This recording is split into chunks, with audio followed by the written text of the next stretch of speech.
How to set up Robinhood Authenticator app. In today's video, I'm going to show you how to set up the Robinhood Authenticator app to add an extra layer of security to your account. First, make sure you have downloaded Robinhood app on your phone. If you are an iPhone user, you can download it from App Store, and if you are an Android user, you can download it from Play Store.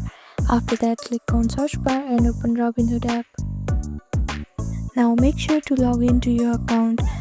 Then tap on the person icon at the bottom right corner and it will open your account menu. Then tap on settings, or you can also see this 3 line on the top left corner. Click on it. Here click on the settings option.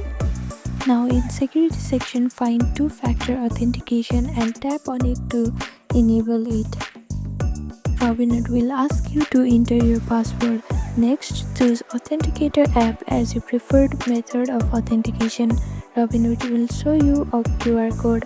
Open your Authenticator app like Google Authenticator or Authy and scan the QR shown in Robinhood. Once scanned, your Authenticator app will generate a 6-digit verification code. Enter this code into Robinhood to confirm and complete this setup. And that's it. Now your Robinhood account is more secure with two-factor authentication via your Authenticator app. Thank you for watching this video. Please do not forget to like, share and subscribe to our channel, and comment down below if you have any other queries. Thank you.